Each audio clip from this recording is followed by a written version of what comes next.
गोरा होने के लिए पीरियड्स का ब्लड होता है फीमेल्स का, उसका पैक बना के भी लगाया जाता है सर। इवन स्पर्म को भी लगाया जाता है। जिस स्किन कलर के साथ आप पैदा होते हो ना, उसको ना बदलने की कोशिश करो और ना ही वो हम बदल सकते हैं, उसको बेहतर बनाओ।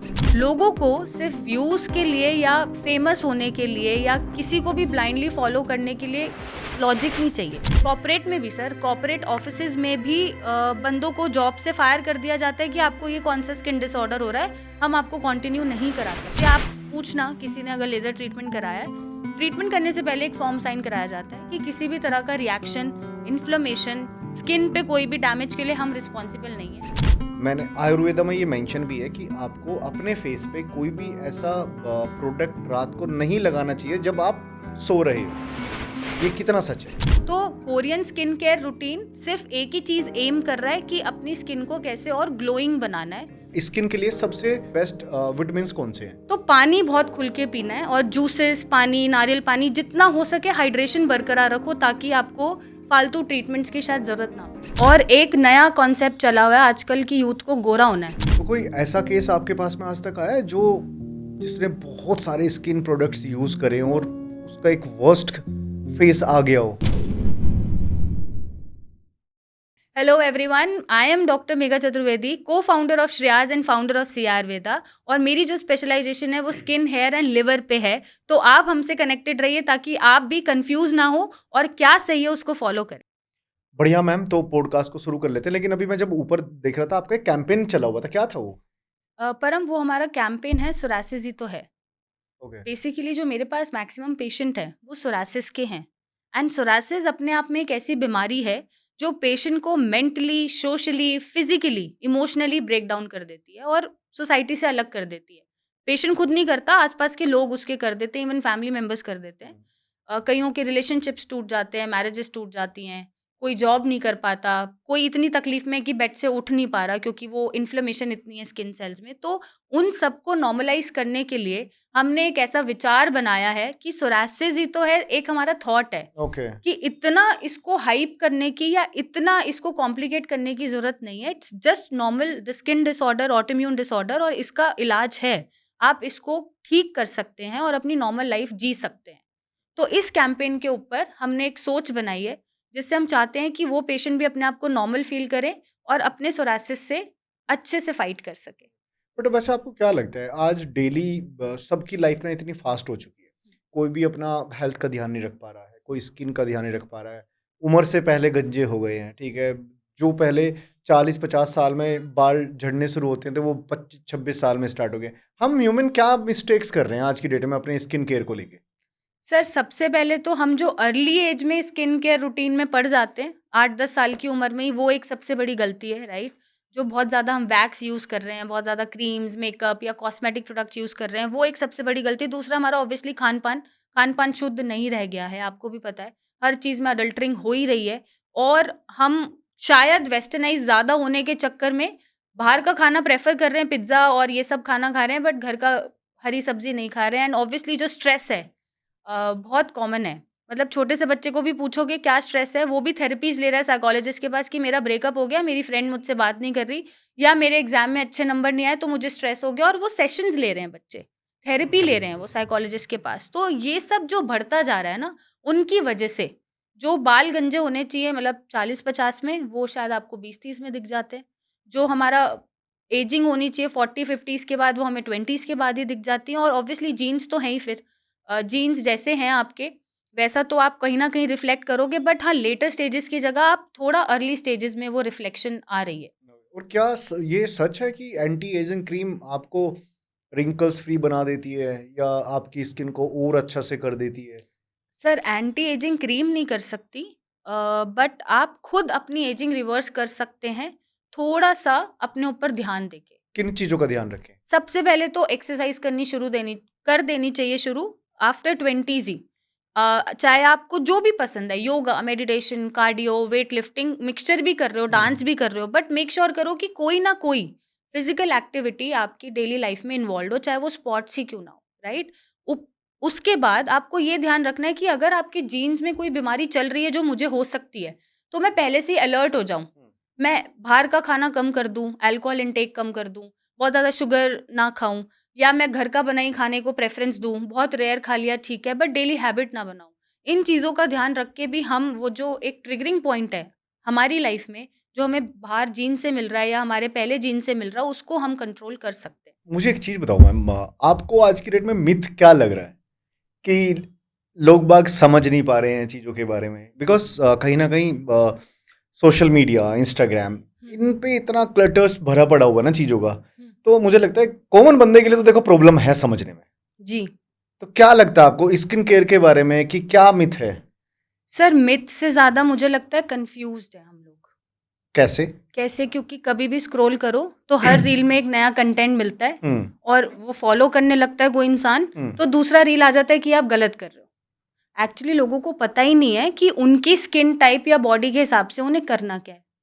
ओके, और मेंस एंड वुमेन्स की मेजर कौन-सी कॉमन प्रॉब्लम आप देख रहे हो जो स्किन में अभी चल रही है?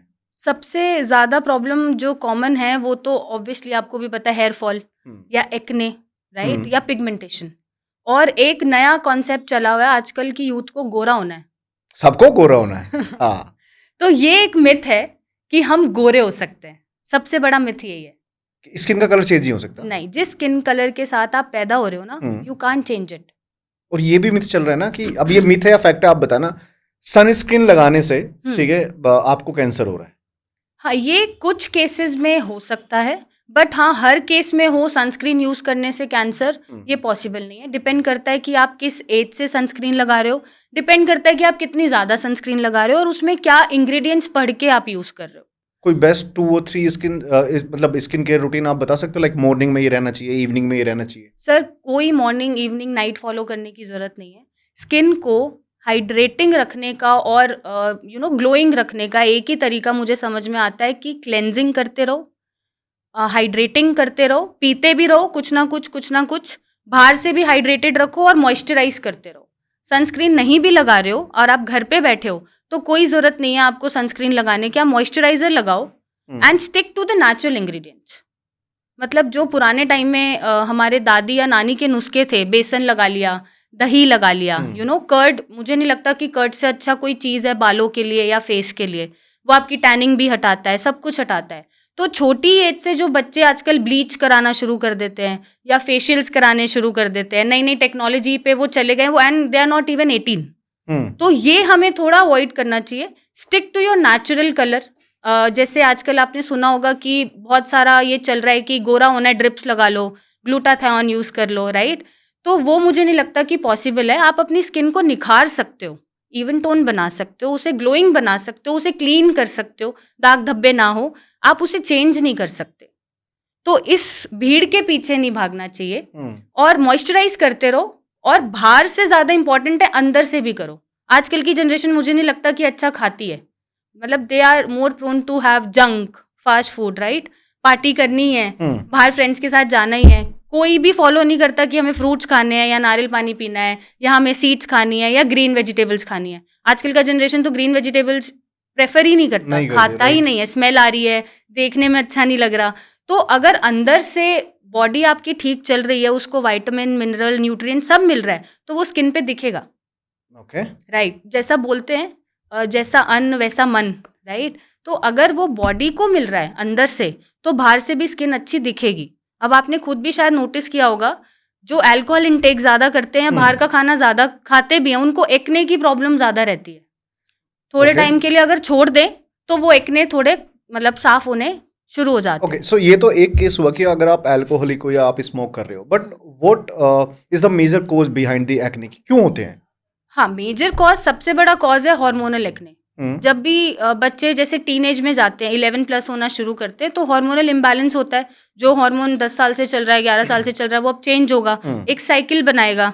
बॉयज़ में, गर्ल्स में प्यूबर्टी इनिशिएट करता है, राइट? तो जब वो इम्बैलेंस है या वो जब चेंज हो रहा है, तो उनको एक्ने दिखने स्टार्ट हो जाते हैं एंड शायद 25 के बाद वो अपने आप ठीक भी होने स्टार्ट हो जाते हैं। बट उसमें इतनी कॉम्प्लेक्सिटी क्रिएट कर दी जाती है, आपको तरह-तरह का ट्रीटमेंट दिया जाता है ना? चाहे आप कोई भी पैथी उठा लो, उन एक्ने के नाम पे कोई ये नहीं बोलेगा कि आप अपनी डाइट ठीक कर लो या फेस को बस क्लेंस करते रहो या इनको छीलो मत। मतलब पॉप आउट मत करो। हुँ। वो कोई भी इंडिविजुअल है, एक्ने है, वो छीलना स्टार्ट कर देता है। पॉप आउट करना स्टार्ट कर देता है, उससे वो काला धब्बा पड़ जाता है, फिर वो एक्ने और बढ़ जाते हैं, राइट। तो स्किन बेसिकली ख़राब हो जाती है और उसमें वो तरह तरह का ट्रीटमेंट ले रहे हैं, जैसे कोई निडल इन्फ्यूजन करा रहा है, कोई स्किन में ही कोई सिरम इन्फ्यूज़ करा रहा है, बहुत तरीके के फेशियल्स हैं एडवांस, वो लेना स्टार्ट कर देते हैं एट द एज ऑफ 13, 14, 15। तो रीज़न बीइंग और आगे चलते चलते उनका स्किन और कॉम्प्लेक्स हो जाता है और ख़राब हो जाता है। तो अगर आप थोड़े टाइम बीइंग के लिए एक्ने को अवॉइड कर दो, क्योंकि मुझे पर्सनली हुआ टीनेज पे जब मैं एंटर हुआ कुछ मंथ्स के लिए हुआ, ठीक हो गया, फिर कुछ मंथ्स के लिए हुआ, ठीक हो गया। तो मैंने अपने डाइट में घर का खाना इंट्रोड्यूस कराया, बाहर का खाना बिल्कुल ही लाइक कट ऑफ कर दिया, वेरी रेयर। और वो धीरे धीरे धीरे जैसे ही मेरी पीरियड साइकिल ठीक हो गई या मेरे हार्मोन सस्टेनेबल हो गए या एक पैटर्न पे आ गए, तो मुझे ये इश्यूज होने ही बंद हो गए। ओके, टेल मी 5 फूड्स जो हमें अपने डेली यूज़ में सबको खाने चाहिए, अब वेदर इट इज़ मेल और फीमेल, जो फॉर स्किन। सबको ही खाने हाँ, हैं for skin. For better skin and हाँ। Hair, right. तो आप सबसे पहले पपाया इंट्रोड्यूस कर सकते हो, हुँ। क्योंकि अगर आपको एक्ने हो रहा है ना, तो कहीं ना कहीं कॉन्स्टिपेशन ज़रूर बनता है। मतलब जो साफ़ होना चाहिए, स्टूल साफ़ आना चाहिए, पेट साफ़ होना चाहिए, वो नहीं हो रहा होता। तो आपको पपाया ज़रूर खाना है ताकि वो कॉन्स्टिपेशन रिलीव हो। आप अपनी डाइट में सीड्स ऐड ऑन कर सकते हो, पम्पकिन सीड्स हैं, सनफ्लावर सीड्स हैं, सीजेम सीड्स हैं। आप जितना सीड्स इंटेक करोगे उतने आपके जो माइक्रो न्यूट्रिएंट्स होते हैं, जैसे मैग्नीशियम है या आपका फॉस्फोरस है, ऐसे जो न्यूट्रिएंट्स जिनके बारे में हम बात ही नहीं करते, हमें पता ही नहीं हमारी बॉडी में रिक्वायर्ड है, वो फुलफिल होते रहते हैं।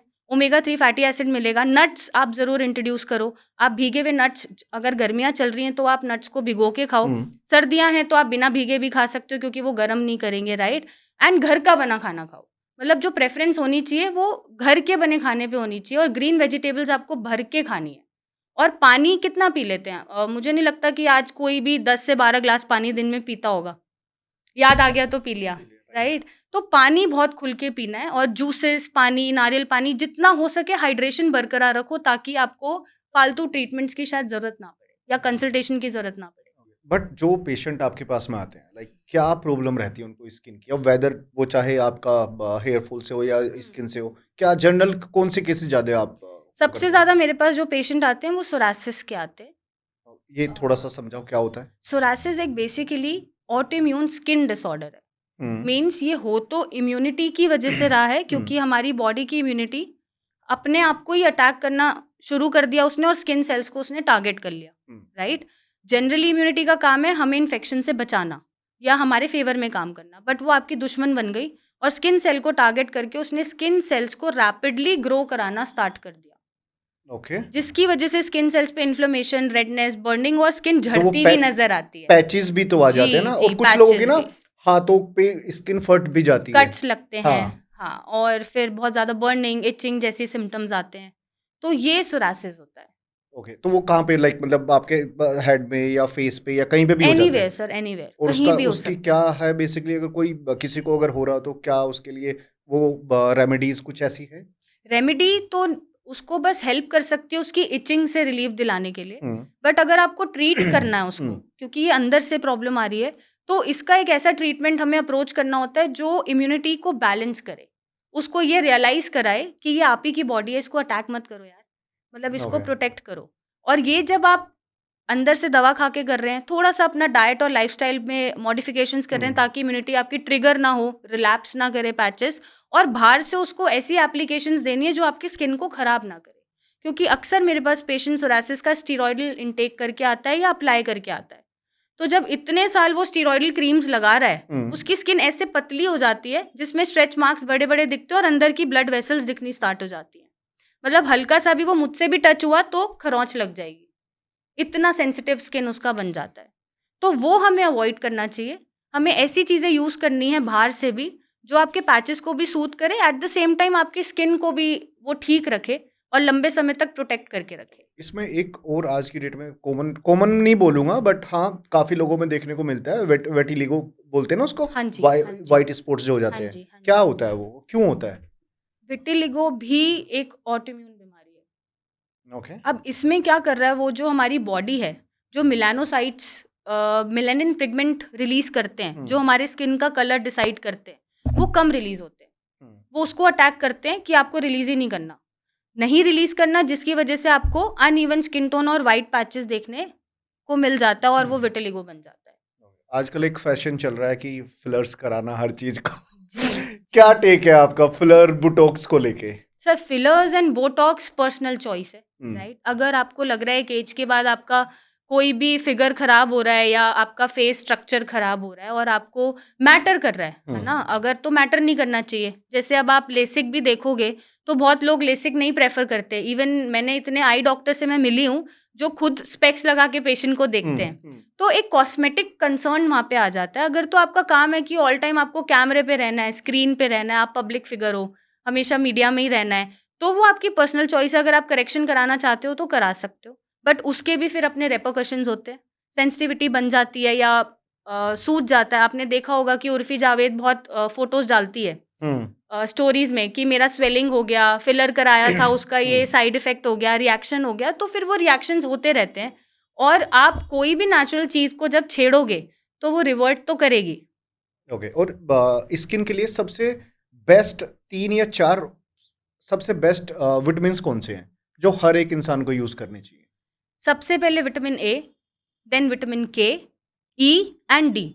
और इसको थोड़ा इलैबोरेट भी करो कि विटामिन आपको ये हेल्प करता है, विटामिन ए आपको ये हेल्प करता है, इस तरीके से। सी विटामिन ई तो मोस्टली लोगों को पता है कि एक ब्यूटी मिनरल होता है, राइट?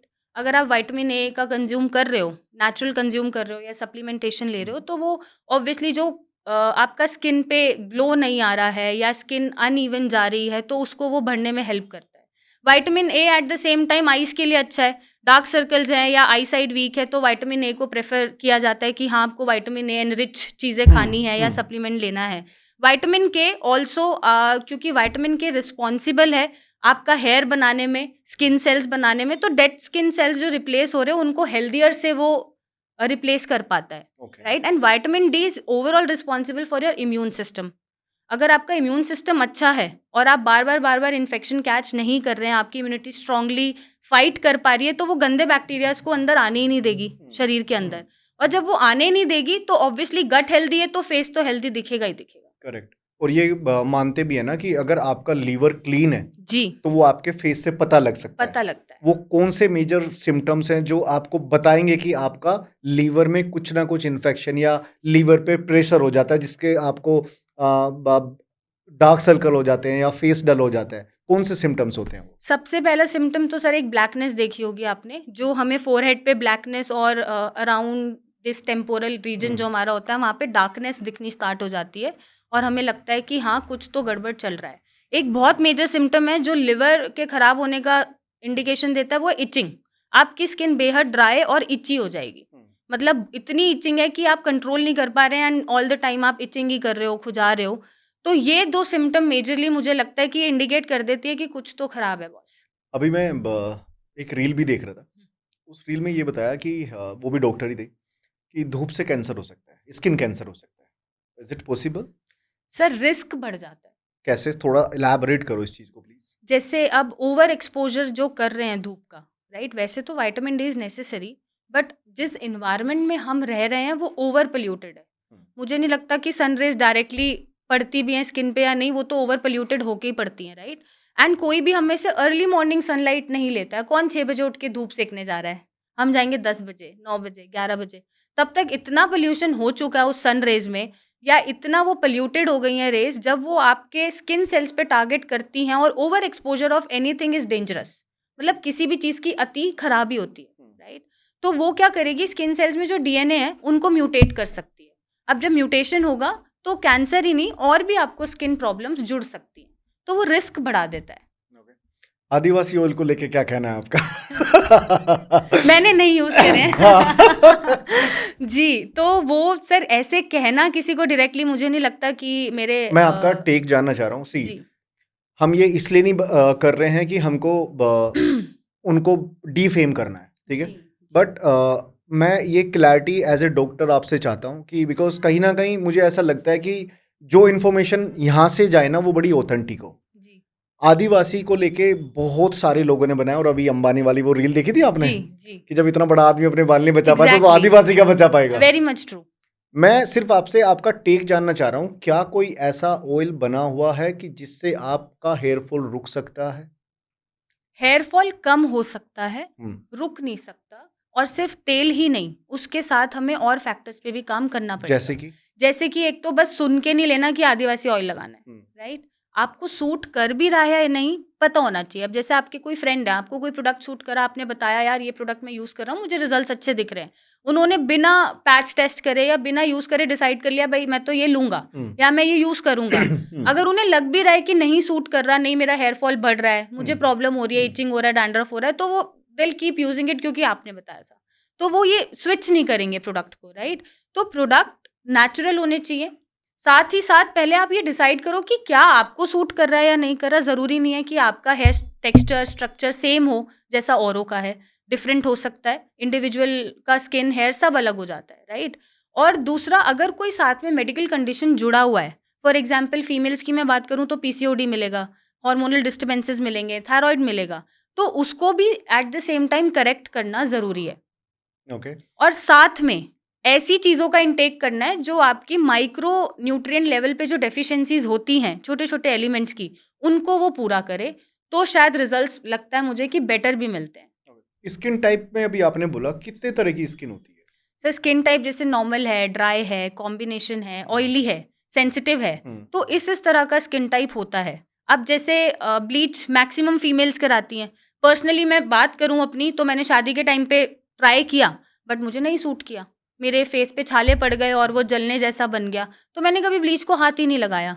तो ज़रूरी नहीं है कि मेरा स्किन भी वैसा ही एक्ट करे जैसे आपका कर रहा है, या मेरा हेयर भी सेम हो जैसे आपका हेयर है। करेक्ट। तो it varies from person to person. कौन सी स्किन सबसे अच्छी होती है? ऐसा कुछ नहीं है सर, अच्छा, ऐसा कुछ सारी नहीं है। स्किन अच्छी है। अच्छा, नहीं हाँ, मतलब नहीं, पॉडकास्ट के नहीं, लिए नहीं, जनरल बताना जनरल अब। जनरल आपकी स्किन भी अच्छी है, मेरी स्किन भी अच्छी है। बस हमें इसको बदलने के बारे में ना सोचते हुए, इसको बेहतर करने के बारे में सोचना चाहिए कि हम इसको और बेहतर कैसे कर सकते हैं, बदले ना। बिकॉज़ लोगों का ना ये मिथ है कि ऑयली स्किन है तो एक्ने ज़्यादा होगा, पिंपल्स ज़्यादा होंगे।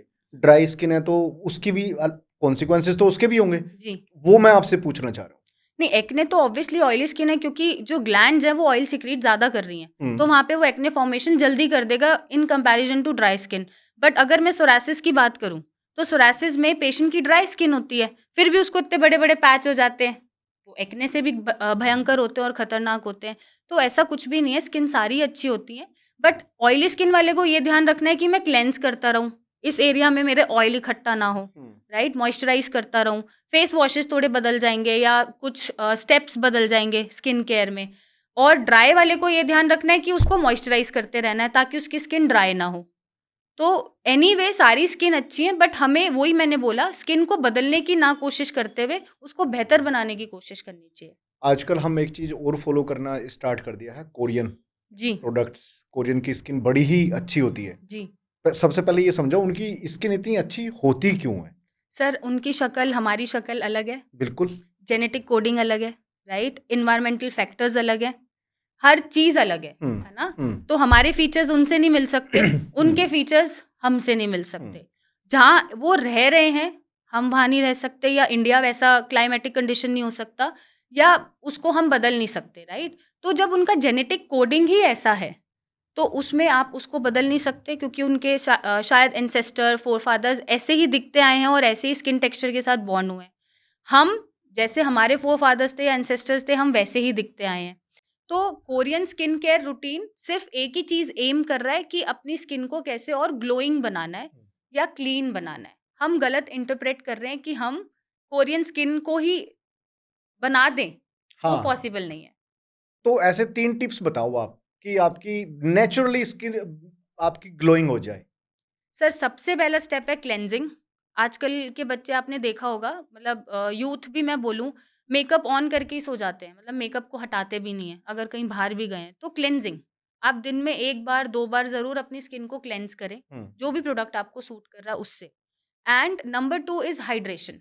ऊपर से भी हाइड्रेटेड रखना है और अंदर से भी हाइड्रेटेड रखना है। Number 3 is moisturisation. इसके अलावा आपको कोई स्टेप फॉलो करने की ज़रूरत ही नहीं पड़ेगी। आजकल जैसे सीरम लोग बाग यूज़ कर रहे हैं, हुँ, ठीक है? हुँ। आई थिंक विटामिन सी है वो, ठीक है? हुँ, तो क्या हमको जो अभी स्किन केयर के बहुत सारे मल्टीपल प्रोडक्ट्स हैं मार्केट में, हुँ, अब हम एज़ ए नॉर्मल पर्सन को नहीं पता हुँ, कि हुँ, क्या देख के खरीदें। हुँ। अगर कोई आप या तो कुछ ऐसा नेचुरल चीज़ें बता दो कि हम उसको नेचुरली ही फुलफ़िल कर लें, हुँ। या अगर हम कोई प्रोडक्ट बाय कर रहे हैं तो उसपे 3-4 चीज़ें कि परम ये उसमें मेंशन होनी चाहिए। तो आपको नहीं लेनी है। हाँ, तो सबसे पहले परम कोई भी शैम्पू या कोई भी क्रीम्स आप लेते हैं ना, उसमें सबसे पहले आपको देखना है कि सल्फेट ना हो, पैराबेन्स ना हो, फ्रेग्रेंसेस ना हो और कोल टार यूज़ करा जाता है, वो ना हो। हुँ, अगर ये 4 चीज़ें भी आप छोड़ देंगे, तो स्किन पे डैमेजेस कम होंगे। ओके। और अगर आप पूछ रहे हो कि नेचुरल सीरम हम घर पे ही क्या लगा लें, हुँ, तो आंवला खा लो। आंवला से अच्छा कोई सोर्स नहीं है विटामिन सी का। तो जब आप खाओगे, तो वो अलग ही रिफ्लेक्ट करेगा फेस पे। ओके। राइट? आप विटामिन ई का कैप्सूल जब आप तोड़ते हो तो उसमें ऑयल निकलता है। आप वो डायरेक्ट ऑयल लगा लो, वो सीरम का काम करेगा। और ऑयल मसाज अच्छी है फेस के लिए? बिल्कुल अच्छी है। कौन से ऑयल के साथ करनी चाहिए? किसी भी ऑयल के साथ सर, कोकोनट ऑयल ले लो। ऑलमोस्ट हर स्किन टाइप पे कोकोनट ऑयल बैठ जाता है। मतलब ओके। कोई भी साइड इफ़ेक्ट या कोई भी सेंसिटिविटी वो नहीं बनाता है। उसमें आप विटामिन ई का कैप्सूल खोल के डालोगे, उसमें ऑयल डालोगे, हुँ, उसकी मसाज आप कर लो। सी मसाज चाहे आप स्कैल्प पे करो, चाहे आप फेस पे करो या हुँ, बॉडी पार्ट पे करो, वो सिर्फ़ उस एरिया का ब्लड सर्कुलेशन बढ़ाएगी। जब वो ब्लड सर्कुलेशन बढ़ाएगी, तो ऑटोमैटिकली वो ग्लो दिखेगा जो दिखना चाहिए, क्योंकि ब्लड सप्लाई बढ़ गई। अगर हम इंटेंस एक्सरसाइज़ भी करते हैं, तो भी हम ग्लो करते हैं। राइट। क्यों? क्योंकि ब्लड सप्लाई बढ़ गई। हर एक वेसल तक ब्लड चला गया और आपका ब्लड जब वहाँ पे सप्लाई प्रॉपर जा रही है वेसल्स में, तो वो ऑटोमैटिकली ग्लो करेगा, चाहे आप प्रोडक्ट्स लगाओ या ना लगाओ। मेरे हिसाब से अगर आप पूछोगे कि ग्लोइंग स्किन करनी हो और ब्लशी इफ़ेक्ट चाहिए हो, तो मैं तो बोलती हूँ एक्सरसाइज़ करो। जितना पसीना आएगा, जितना आप थकोगे, जितना आप ग्लो करोगे, शायद उतना आप मेकअप से भी नहीं कर सकते हो। And okay. ये फैक्ट है। तो आपको ऊपर से ज़्यादा अंदर से काम करना चाहिए अपनी स्किन पे। आजकल एक ट्रेंड और चला हुआ है अंडर आई क्रीम हुँ, कि रात को आपको नाइट क्रीम लगा के हुँ, सोना है। बट मैंने आयुर्वेदा में ये मेंशन भी है कि आपको अपने फेस पे कोई भी ऐसा प्रोडक्ट रात को नहीं लगाना चाहिए जब आप सो रहे हो। जी। ये कितना सच है? ये एब्सोल्युटली सच है सर। जैसा मैंने अभी मेंशन भी किया था कि मेकअप लगा के ही सो जाते हैं, वॉश भी नहीं करते हैं। तो जितना आप अपनी स्किन को फ्री छोड़ोगे, सेल्स में ऑक्सीजन जाने के लिए, उतना आपके सेल्स अच्छा काम करेंगे और स्किन अच्छी रहेगी। अब आप उसमें भी कोई क्रीम लगा के सो जाओ, तो ऑब्वियसली एक बैरियर बन गया, ब्लॉकेज आ गई। हर स्किन सेल्स तक तो ऑक्सीजन गया ही नहीं और एटलीस्ट सोते हुए तो कोई चीज़ नहीं लगानी चाहिए। तो ये एब्सोल्युटली सच्चाई है इस बात में, क्योंकि मैं पर्सनली भी कुछ भी प्रेफ़र नहीं करती कि मैं रात को भी बाम लगाऊँ या मॉइस्चराइज़र लगाऊँ। बस फेस वॉश कर लिया, इनफ। या रोज़ वाटर से धो लिया या हुँ। ठंडे पानी से मुँह धो लिया। इससे अच्छा कोई मुझे नहीं लगता कि कोई है पैतरा है अपनी स्किन को अच्छा रखने का। और मैं अगर आपसे पूछूँ बेस्ट फेस वॉश आप कौन से रिकमेंड करोगे? टॉप 3 बता दो। टॉप 3 सर हमने खुद अपना आयुर्वेदा में निकाल रखा है। फेस वॉश निकाल रखा है, सोरासिस पेशेंट के लिए हमने प्रोडक्ट्स निकाल रखे हैं जो स्टेरॉइडल फ्री हैं, जो सिर्फ़ नेचुरल इंग्रीडिएंट से बने हुए हैं। तो बॉडी वॉश है, लोशन है, फेस वॉशेज़ है, एक्ने का भी क्रीम है कि जिनकी ऑयली स्किन होती है और एक्ने करेक्टर्स जो यूज़ करते हैं, वो फालतू ना करके stick to the natural ingredients और बिना स्टेरॉइड के भी आप यूज़ कर सकते हो। तो आयुर्वेदा में आपको सब मिलेगा। ओके, सोराइसिस का मैं एक ना सवाल आपसे बीच में पूछना भी चाह रहा था। जब स्किन थिन हो जाती है, हुँ। उसके बाद क्या कोई ऐसी तरीका है, कोई ऐसे प्रोडक्ट हैं जो आप उनको वो रिकवर कर सकता है पेशेंट? सर अगर आप प्रोडक्ट अफ़ोर्ड नहीं भी कर सकते हैं ना, तो नारियल तेल में कुछ कपूर मिला के हुँ, अपनी स्किन पे अप्लाई कर लो। तो जो ओके। सोरासिस के पैचेज़ में इचिंग और बर्निंग और फ्लेकिंग ड्राइनेस बन रहा है, वो भी कंट्रोल हो जाएगा।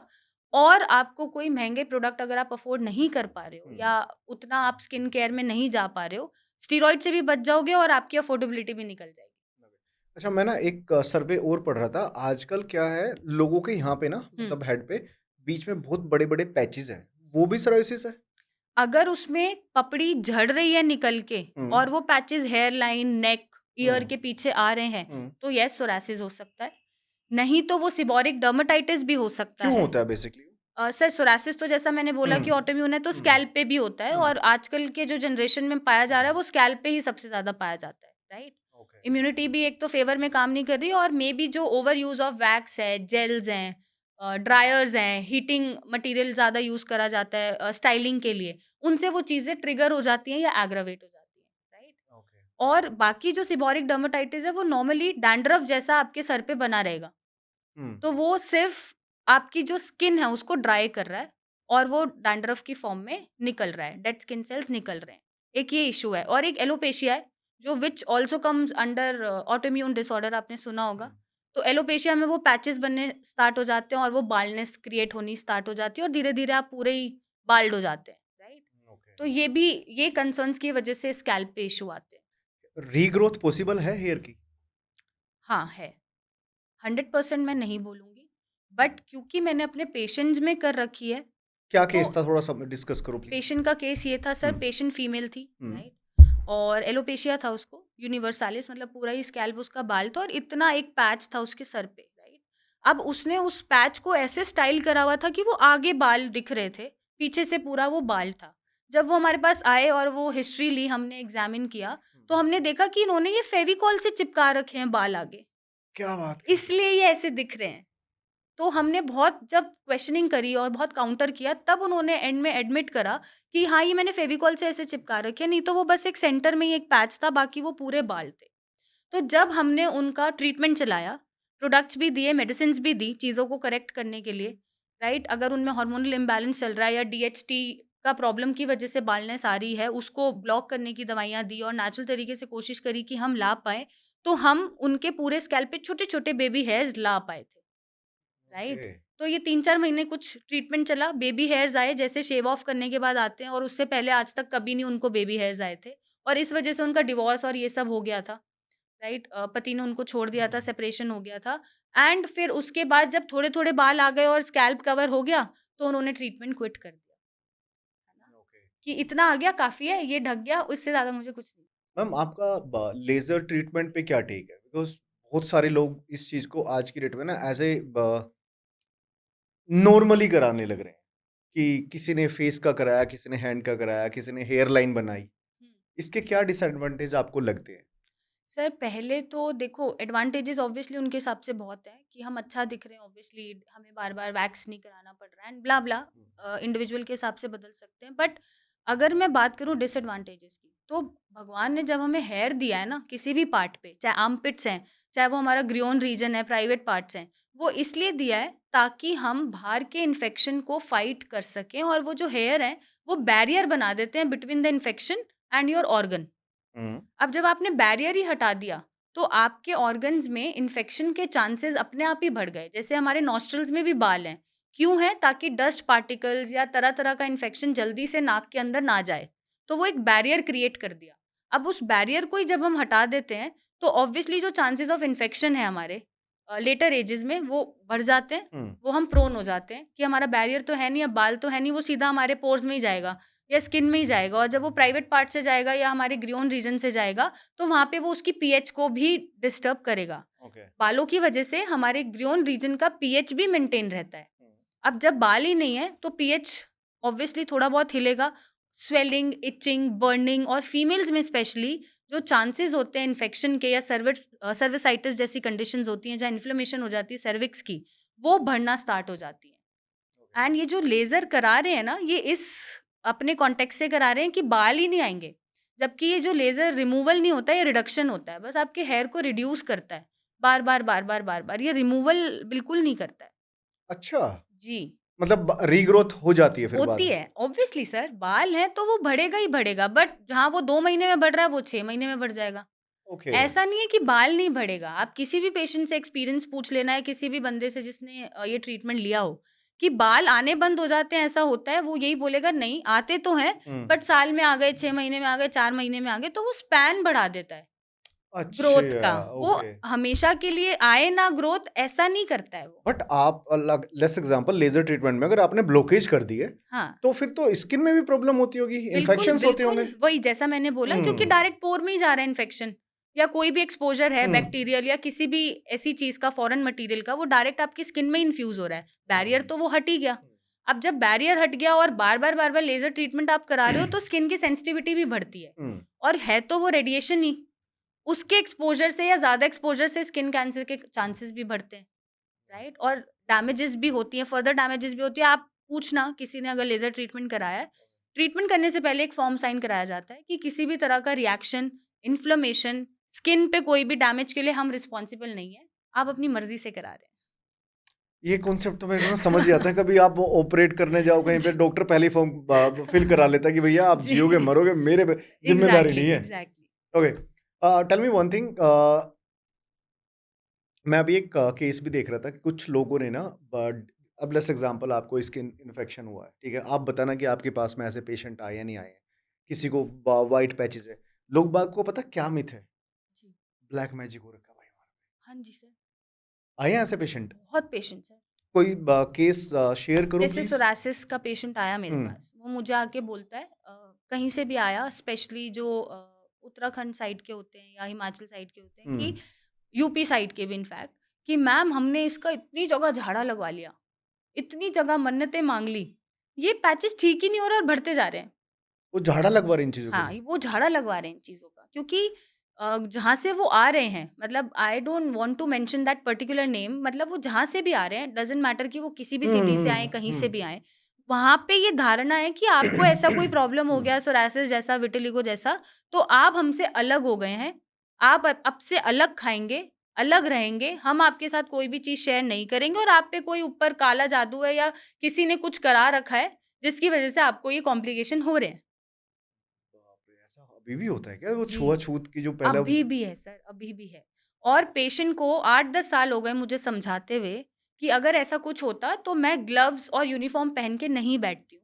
मैं नॉर्मल कपड़ों में लैब कोट पहन के बैठती हूँ जब पेशेंट देखती हूँ। तो उन्हें मैं इसीलिए यही समझाने के लिए बैठती हूँ कि देखो अगर ऐसा कुछ होता तो मैं या तो ग्लव्स पहन के बैठती, मास्क लगा के बैठती, जैसे हम कोविड में घूमते थे। हुँ, मैं आपको वैसे देख रही होती, मैं इतना ओपनली और आपके इतने पास बैठ के आपको ट्रीट नहीं कर रही होती। तो ये आप अपने दिमाग से निकाल दो। और सोरासिस का पेशेंट ना मेंटली, सोशली बहुत ही डिस्टर्ब्ड हो जाता है, क्योंकि उसको नॉर्मल ट्रीटमेंट मिलता नहीं है। लोग क्या कहेंगे, उसकी सबसे बड़ी प्रॉब्लम ही यही है कि लोग क्या कहेंगे। लोग तो मुझे अपने आप से अलग कर देंगे। इवन कॉर्पोरेट में भी सर, कॉर्पोरेट ऑफिसेज में भी बंदों को जॉब से फायर कर दिया जाता है कि आपको ये कौन सा स्किन डिसऑर्डर हो रहा है, हम आपको कंटिन्यू नहीं करा सकते। मैंने कितने सर्टिफिकेट्स बना के दिए हैं वर्क फ्रॉम होम के, या ये लिख के कि ये बीमारी आपको छूने से नहीं होगी।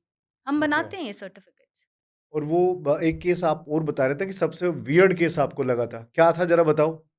वियर्ड केस कि ये कर्मों की सजा है टाइप। हाँ, हाँ, कि आया एक इंडिविजुअल मेरे पास, सोरासिस से पीड़ित थे और वो खुद रेकी करते थे। हुँ, रात-रात भर बैठ के रेकी करते थे, तो when he came to us, वो बहुत ही अजीब बातें कर रहे थे हिस्ट्री के टाइम पे भी। तो मैं और मेरे जो कोलीग डॉक्टर साथ में देखते हैं, हम यही सोच रहे थे कि क्या बातें कर रहे हैं। हम जो भी पूछ रहे हैं उसका आंसर किसी और तरीके से दिया जा रहा है। और मैम आप मेरे पास आओगे तो जितनी भीड़ आपके पास है 40-50 पेशेंट की, मेरे पास भी वैसी भीड़ लगी रहती है। उनके दुःख मैं अपने ऊपर लेता हूँ, इसलिए मुझे सोरासिस है। ये सबसे वियर्ड केस मुझे लगा। और उनको पर्सनली अगर मेरा आप पॉइंट ऑफ व्यू समझोगे या मेरे तरफ से सोचोगे, कि मुझे लगा यार ये तो पेशेंट ही थोड़ा अजीब है, या इन्हें समझ नहीं आ रहा जो भी हम समझाना चाह रहे हैं, क्योंकि वो हमारी हर बात को काउंटर कर रहे थे। और ये बीमारी वो खुद ही नेगेटिव अप्रोच लेके आए थे कि ये आप ठीक ही नहीं कर सकते, क्योंकि औरों के दुःख मैं अपने ऊपर लेता हूँ। तो हुँ। पेशेंट का पॉजिटिव होना बहुत ज़रूरी है। पेशेंट ही सोच रहा है कि ये मैं ठीक ही नहीं कर सकता और ये मैं दूसरों का दुःख अपने ऊपर लेता हूँ, तो ये बीमारी तो मेरे साथ ही जाएगी। उससे पहले ये जाएगी नहीं। तो आप उसके माइंडसेट को नहीं बदल सकते, और अगर वो ठीक भी हो रहा होगा ना, तो उसे नहीं दिखेगा कि वो ठीक हो रहा है। और गोरा होने के लिए लोग बाग फेस पे क्या-क्या लगाते हैं? ये भी बता दो प्लीज़। अ, गोरा होने के लिए पीरियड्स का ब्लड होता है, फीमेल्स का, उसका पैक बना के भी लगाया जाता है सर। इवन स्पर्म को भी लगाया जाता है। ऐसे पेशेंट भी आते हैं हमारे पास और ये बहुत ट्रेंडिंग भी है। क्या मेंटालिटी रहती है उनकी? नहीं करना चाहिए सर। मुझे लगता है वो साइकोलॉजिकली इल हैं, जो ये चीज़ें कर रहे हैं, या उन्हें सिर्फ़ व्यूज़ चाहिए और पॉपुलर होना है, फ़ेमस होना है, ब्लू टिक चाहिए। उसके लिए वो कुछ भी कर सकते हैं। तो कोई ऐसा केस आपके पास में आज तक आया है जो जिसने बहुत सारे स्किन प्रोडक्ट्स यूज़ करे हों और उसका एक वर्स्ट फेस आ गया हो? सर ऐसे 2 केसेज़ मेरे पास अब तक आए हैं बताओ। कि उन्होंने कोई भी, जैसे एक्ने हुआ हुँ, या स्किन पे रैश हुआ, तो उन्होंने स्टेरॉइडल बेस्ड क्रीम लगा ली, right? I won't mention the ingredient. तो वो जब लगाई तो उनका फेस ऐसे हो गया जैसे स्क्रैच किया हुआ है किसी ने, और वो पूरा बर्न आउट लग रहा है। और वो पेशेंट जब मुझसे बात कर रहा है तो वो नीचे देख के बात कर रहा है। मैंने उसको पूछा कि आप मुझे देख के आंसर क्यों नहीं कर रहे हो? हुँ। आप ऊपर दिखाओ, मुझे एग्ज़ामिन करना है। तो उसने बोला कि मैम मुझे इतनी एम्बैरेसमेंट लगती है कि मैं ऊपर देख के बात ही नहीं कर सकता, क्योंकि मेरे फेस पे वो ऐसे स्क्रैच जैसे किसी ने नोच दिया हो वैसा उसका फेस हो गया है। And all because of the steroidal creams. Right. आपको पता है जान के ना बड़ा अचंभा सा हुआ मेरे को। मैं अभी गूगल पे एक रिसर्च पढ़ रहा था। जी। गूगल पे सबसे ज़्यादा मोस्ट सर्च है कि what is the best sunscreen to cause cancer. तो सर ये किस माइंडसेट से बंदे ने लिखा होगा। आई डोंट नो किसी को कैंसर करना होगा मे कहाँ बी। किसी को कैंसर करना होगा तो लोग बाग इस एक मूवी भी आई थी ना साउथ साउथ की जी, आई करके जी, उसमें उसको वो इंजेक्ट कर रहे थे जी, जी। तो मुझे लगता है कि साइड इफेक्ट ना धीरे धीरे धीरे धीरे धीरे करके ना वो सिचुएशन एक इतनी गलत फेस में या बिल्कुल एंड वाले फेस में पहुंच जाती है कि जी। पता नहीं लोग बाग की क्या क्या कर लेते हैं। सर मुझे लग रहा है ना आजकल ये जो कुछ भी कंटेंट के नाम पे मीडिया पे चल रहा है या बॉलीवुड से इन्फ्लुएंस लोग बहुत ज़्यादा है, फैशन से इन्फ्लुएंस बहुत ज़्यादा है, तो ये हमारी मेडिकल टर्म में डायबिटीज़ का काम कर रहा है। हम एक्चुअली डायबिटीज़ को बोलते हैं कि स्लो साइलेंट किलर है, धीरे धीरे करके आपके ऑर्गन खराब करना शुरू कर देता है और लंबे समय तक वो करता रहता है। तो ये भी वैसा ही इफेक्ट डाल रहे हैं। लोगों को सिर्फ व्यूज़ के लिए या फेमस होने के लिए या किसी को भी ब्लाइंडली फॉलो करने के लिए लॉजिक नहीं चाहिए, उन्हें बस फॉलो करना है। एंड जिसकी वजह से वो इतने नेगेटिव हो गए हैं और वो कंपैरिजन में लगे रहते हैं सोशल मीडिया पे कि इसकी लाइफ इतनी अच्छी है, चाहे वो फोटोशूट के लिए ही हो। उन्हें ये समझ बिहाइंड द सीन्स नहीं पता। मुझे भी वैसी ही लाइफ चाहिए या वैसा ही ग्लैमर चाहिए। उसके लिए वो उसको कैंसर भी करने को तैयार है और उसको किसी भी एक्सटेंट तक हार्म पहुँचाने के लिए तैयार है। तो नेगेटिविटी बहुत बढ़ रही है। फेयर एंड लवली आज भी काम कर रही है क्या? मुझे नहीं लगता सर। कर रही होती तो मैं शायद पेशेंट के साथ इतना टाइम ना बिता के सीधा रेकमेंड करती फेयर एंड लवली लगा लो। फेयर एंड लवली का भी कुछ दिन पहले मैंने एक वो देखा था जिस लड़की ने वो आर्टिकल किया था ना जी, वो कतई मतलब बिल्कुल उसका जो कॉम्प्लेक्शन था ना जी, वो डार्क था। जी। वो खुद बोल रही है कि मैं इतने साल से फेयर एंड लवली की ऐड कर रही हूँ मैं ही आज तक गोरी नहीं हुई हूँ। तो हेंस प्रूफ हो गया कि जिस स्किन कलर के साथ आप पैदा होते हो ना, उसको ना बदलने की कोशिश करो और ना ही वो हम बदल सकते हैं, उसको बेहतर बनाओ। कैसे आप बेहतर बनाए 3 टिप्स आप ये ऑडियंस है दीजिए इनको इनको गोरा मतलब अब वही वाली बात है लोगों को ऐसा जी, लगता है कि भाई जी, गोरे हम काले हैं तो गोरे हो जाएंगे भाई स्किन टाइप तो आपका सेम रहेगा आप उसको बिल्कुल। कैसे हेल्दी बना सकते हो उसके लिए क्या टिप्स है? सबसे पहला टिप है एक्सेप्टेंस। जो भी कलर है आपकी स्किन का, आप बहुत ही ब्यूटीफुल हैं और अपने आप में आप पूरे हैं। आप अपने स्किन कलर को प्लीज़ एन्जॉय करें और उसमें कंफर्टेबल रहें। नंबर 2 आप जितना हो सके हेल्दी चीज़ें, घर की बनी चीज़ें खाएँ। नेक्स्ट आपको ध्यान रखना है कि आपको बाहर लोगों का सुन के कुछ भी नहीं करना है। जो चीज़ सूट कर रही है उसे ही फॉलो करें। स्किन कलर को ना बदलें, उसे बेहतर बनाएँ and yes obviously hydration, moisturisation is the key factor. ये आप फॉलो करते रहें, आपकी स्किन ऑटोमैटिकली बेहतर रहेगी।